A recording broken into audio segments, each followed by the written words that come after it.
Hi guys, welcome back to episode of DB Cars, and today's episode I'll be showing you guys the GetGo BMW X3. So let's dive straight to this video right now. Alright then, so here is guys the GetGo BMW X3. So upon first inspection, I'll be showing you the damages for this car as any before I show you guys the trunk space as well as the interior itself.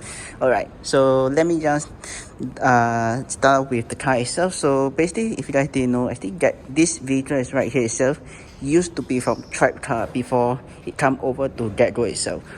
Something about GetGo and Tribe sharing cars is a thing. So if you guys didn't know the Mercedes video, which is already out by then, this video is out, that Mercedes used to be from GetGo before moving over to Tribe Car itself. So same for this BMW. I'm not too sure what's the reason they decided to switch car sharing company, but for this X3 wise, it used to be from Tribe Car itself, so it has the physical key fob. But unfortunately now, since it's GetGo, there's no key fob at all. So let me just run. That's basically it, I have to say. But I think technically GetGo does has the previous generation X3 itself, which is the F series. This is the G series itself. So but other than that, that's all I have to share about this car wise. Let me just run through you guys the damages for this vehicle itself, if there's any. So starting out with the front, there isn't any obvious crack, chip or anything on the front, which is a good thing.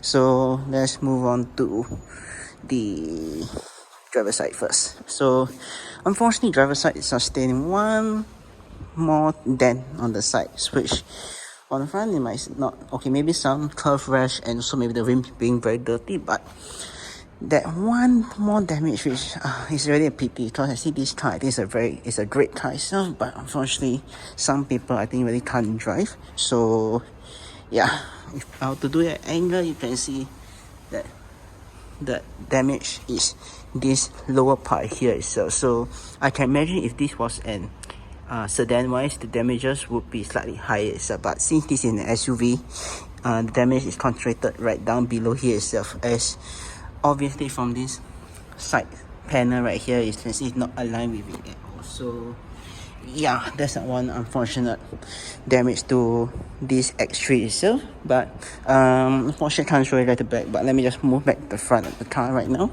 So front, same thing, no damage. On the passenger side, so far, from what I'm observing, I'm not seeing any obvious damages for this. Also no windscreen chip or anything at the moment, which is a good thing. Moving along, no damages, which is I spotted. And now right to the back. So starting from the back, there isn't any really obvious damage to this vehicle, which is a good thing. So yeah, overall I think just that damage right at the driver's side, which has unfortunate damage to it. And if you're wondering where the fuel door is on the right hand side, just right behind the driver itself. So yeah, but for the time being, let me just move this car to that lot over there, and I'll show you guys the trunk space for the BMW itself. So let's dive straight to it. Alright then, now let me just show you guys the trunk space for the X3 itself. So basically, to access the trunk space for this vehicle, just need to locate the release lever right down below the BMW emblem. Just press on that and it will automatically open for you guys. So just like that, this is how much trunk space you have for this vehicle itself. So basically, I'll probably put on screen right now how much trunk space does this vehicle has itself. So yeah, straight on the back, still is more than enough for like weekend trip to Malaysia. If I'm not wrong, it's more than enough. If this vehicle even can go overseas or does have the option to go overseas, it's definitely more than enough itself. So yeah, but in the rear, what do you get? Well, you get some hooks right here to hook your stuff if you want to. Same goes for this side. If not, you can just cover them up itself. So yeah, alternately, there's also some anchoring point right down here itself, as well as here. Plus they also can be slide itself. If I could, oh yeah, so basically if you want to slide the anchoring point, just press on this button, press on that, and just slide it around. So once done, just let go of the button and it'll just lock in place itself. So yeah, same goes for the other side. So yeah, just like that. And there's also some outlet right here if you want to plug your stuff in. Same goes for this side, which then is supposed to have the net, but seems like the net is gone. Then if let's say you want to, alternatively this also have the load cover which you can hide your stuff. So basically just pull all the way this to the back and you're able to hide your stuff when the trunk is closed, so people aren't able to see what's inside it itself. If you want to display it, you can just let it go and just go back to its original position.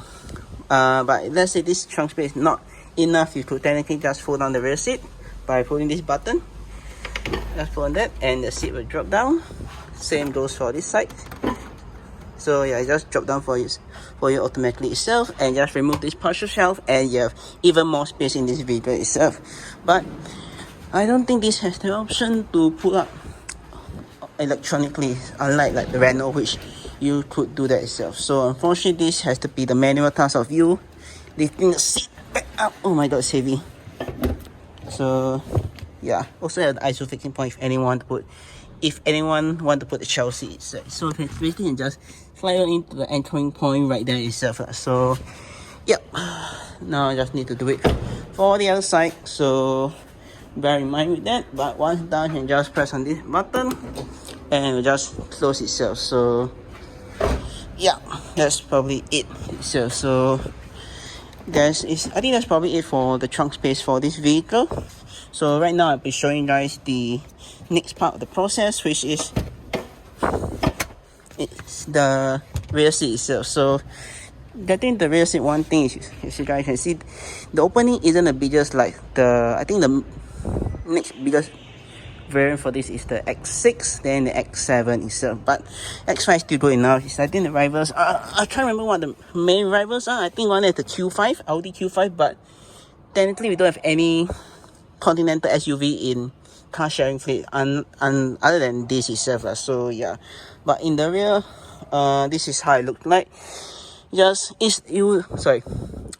Basically in the rear itself, it definitely will give you the vibe that you are not in a BMW sedan car, you're in a crossover or SUV kind of vehicle itself. Cause something about the roof, something about the car make me feel like I know that I am definitely inside a BMW X series itself, not a regular sedan itself or the I series itself. So yeah, but in the rear, basically what do I get? Well, I get some storage pocket right here, some AC vent to cool yourself down if you want to. There's also the AC control which could adjust the temperature right here, as well as how you want the air to be blowing at you, and also auto climate control. If not, you can just turn off the AC from the back itself. Right down below here, got some project, you can't see it, but there's some storage space right here, as well as the 12-volt socket outlet itself. And the same for the other side with the storage net. Some cubby space right there, which is the same right here itself. If you want to put your stuff or your drinks, your window switches, and your door release handle get out car. This also has the mode lighting, which I really like, because at night you definitely can see the purple color thingy right there is the ambient lighting in the car itself. So yeah, but other than that, you just grab some hook to grab hold onto, some hook on either side to hook your hangers if you want to. But other than that, I think there's nothing else other than your reading light, which you can turn off or turn on manually itself. So yeah, if not, can off on or on both itself. So yeah, and that's probably it for the rear. Lastly, just got some in the center. Also got this middle armrest which can drop right down, which you could rest your arm on. Let me just turn on the light again. Then you also got two cup holders right here to put your drinks if you want to. Once done, and just cover them up itself. So yeah, and also I think this, I'm not too sure whether this BM has, but I think let me just fold this seat up. I think if I were to press in the center right here, I could drop this seat down and I could load longer stuff through itself, which usually in some cars like I think the 5 Series, the F10 is in the center itself, but I think for this X3 you can just fold down the middle seat itself. So yeah, alright, let's talk about the seating position for this car. So far this has been adjusted to the previous person sitting arrangement, so I'm not going I haven't adjusted to my liking yet, but for time being, I got about more than like I think 2 feet of legroom space, which is very good, which is very similar to the Avante Hybrid, which I just reviewed. Headroom space is more than enough, which I don't think basically don't even have to I don't even have to say how much headroom I have. Like more than, I think like 2 feet of headroom space in this car itself, which is very very good for a crossover. It's almost like MPV kind where you got a good decent amount of headroom space as well as legroom space itself. So yeah, other than that, I think that's probably it for the rear itself. Now, oh yeah, let me see how I feel like to sit in the center itself.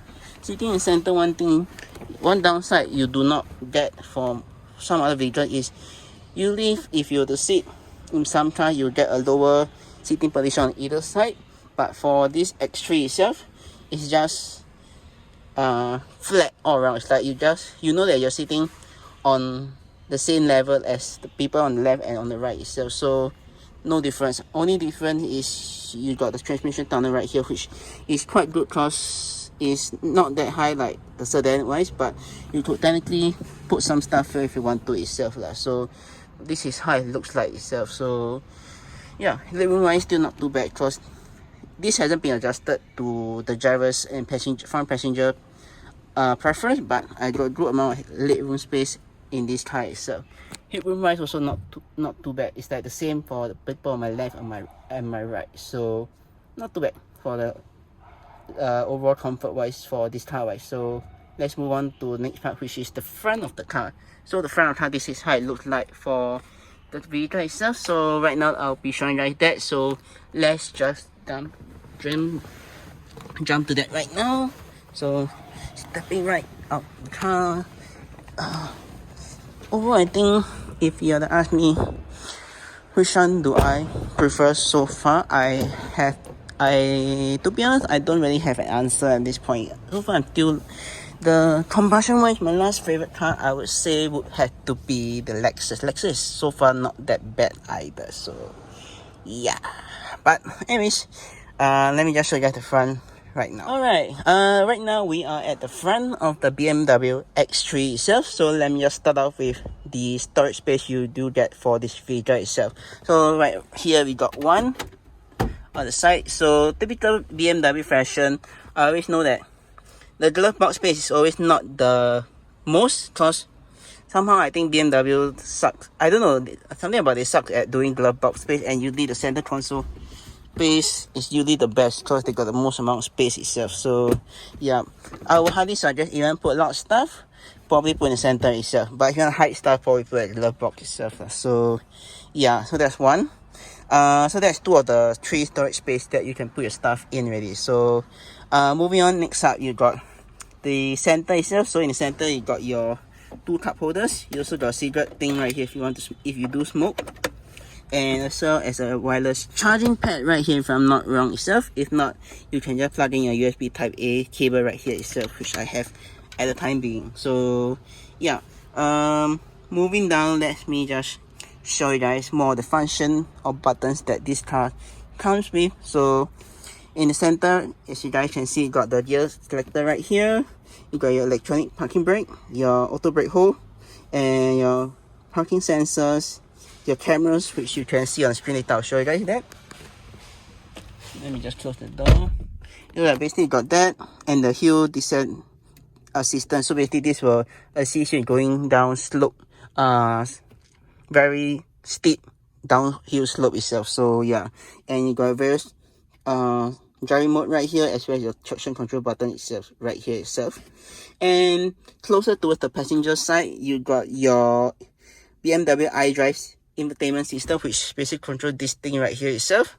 Basically all the shortcut keys on all around, as well as this thing which I show you guys later on, which you could actually scribble it on here to the letters that you're looking for itself. So yeah, but moving up, let me just show you guys the AC controls. So basically this is the AC controls, and it's very very familiar if you ran the 3 series from GetGo as well as the 5 series from GetGo itself. So basically the F series generation that GetGo has in its fleet. Basically, I think it's just a carryover from that to here itself.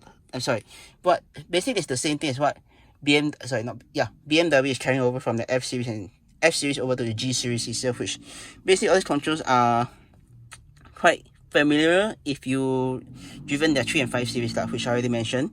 But if you're not, then let me just run through some of the buttons. Basically at the top is your infotainment buttons, which you got all your shortcut keys right here itself, and you got your band and mode, which is mode is basically for the Bluetooth thing. Band is basically the FM AM radio. Right down below is your AC controls. So basically AC controls, you got your sync to sync the AC temperature on both sides. Your recirculate air function, this turn on the AC. This to max the AC, and you got your temperature adjusting to on left or right hand side to adjust the temperature. Oh, and it just somehow turn on by itself. So yeah, even though the car is not on, somewhere on by itself. So let me just sync the temperature on both sides, and you're able to adjust the fan speed right here, and this to adjust the fan blowing at you itself, and your rear defrost, front defrost, and your menu button, which is basically this itself. So yeah, not going to do that. I'll probably show you guys that later. And right at the top, you just got your hazard light button, your start stop button, turn on the car itself and turn off the car. They turn off your auto stop start, which this car comes with, and that's basically it itself. So yeah, alright, let me just show you guys some of the buttons on the wheel. So but basically the wheel itself, if another thing I straight up noticed is this wheel itself is very familiar to the 2 series that I rented, which is basically the 216i and the 218. No, sorry, 216 GT and 218 AT itself, which is the Active Tourer and the Grand Tourer variant of the 2 series itself. So yeah, basically on the left you just got your speed limiter and your cruise control. On the right is your various function for the infotainment itself. So basically I won't go through that, but you can just adjust the speed on this button right here, and this is for the mode for that itself, which I'll show you guys that later on itself. So yeah, right at the back you just got a pedal shifter, which is quite cool.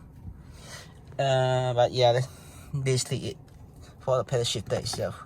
Moving on, you got your stocks right here itself. Let me see if I can show it to you guys itself. So yeah, basically you got your indicator stock and your light control switch, your indicator and your auto headlight, indicators right here, as well as some of the various other function of the light switch. Basically your high beams is here lah. So yeah, and your auto headlight switch itself. So yeah, high beam just need to pull back to flash your high beams. To use the high beam, just need to push forward itself. If not, you just push back to deactivate it. So yeah, on the other side is your wiper control switch, which you can adjust all the way up or all the way down, just like that. And you got your rear one as well, which you can turn the knob, and you're able to see it moving itself. Let me just wait. Let me just show you guys. Basically that itself. So yeah, to watch the windscreen, just need to pull back, and you're able to watch the windscreen itself. So yeah. Lastly, let's move on to more the buttons on this side, which you got your front and rear fog light, your switch for the auto headlight itself, or the light switch, and you can adjust accordingly. Then you got your I think this is parking sensors itself, not too sure, but you got your gauge brightness right here itself. So yeah, oh no, you can see it's parking light itself. So yeah, right hand side, left hand side itself. So yeah, and that's probably it for the buttons on the left hand side. Lastly, you got your window, your memory seat function, which you could set via set and 1 or set and 2, and your lock and unlock button for the car doors itself. So yeah, right at top, lastly, you just got some of the window switches right here to wind down the windows. This to prevent people from rolling on the windows. This to fold in the mirrors, and to adjust the mirrors on left or right hand side, just need to swivel this button either left or right hand side itself. So yeah, basically just see according to that itself.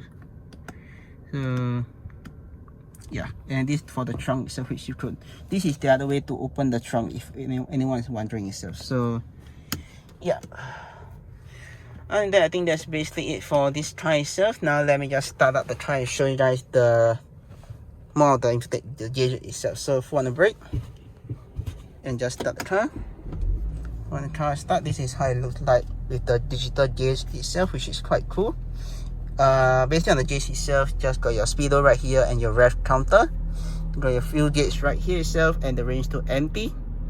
On the right hand side, you got your engine temp itself, which at the moment is very cold itself, so probably will give it a few moments to warm up itself. So yeah, let me just dive through this if I could. So basically, let me see whether what does. Okay, so basically this button show you this itself. So basically you're able to cycle through this if there's anything connected to it itself. So yeah, let me just show you guys this itself. So basically to adjust this thing right here itself is this button itself. So basically just swivel around itself. So yeah, if you want to select, just push down on it and you're able to do that.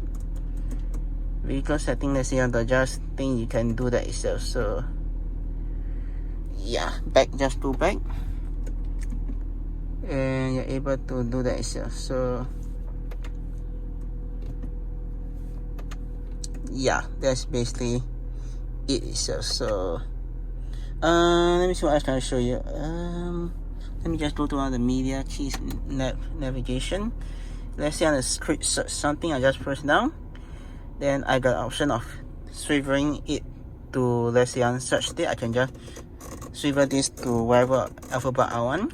If not, there's another way which you could, let's say I'm looking for chunk, let's say I go to the airport, I just can just write C, then H N A, shit, my handwriting like shit. Yeah, but mainly you get the point. If you're good at scribbling that down, then I think this is quite useful itself. So yeah, but if not, you can just use the alphabet at the side itself to search for the whatever thing that you want itself. So yeah, for the time being, I'm just going to leave it at that itself. So yeah, lastly, you just got your sun visors right here with the mirror, with the light when you on the mirror itself, and this also can be swivel to block the sun itself if you want to itself. So yeah, nothing much else. So, and it's the same for that side. I think you're able, let me see, I'm able to nah, fuck it, I don't think I'll show you guys that.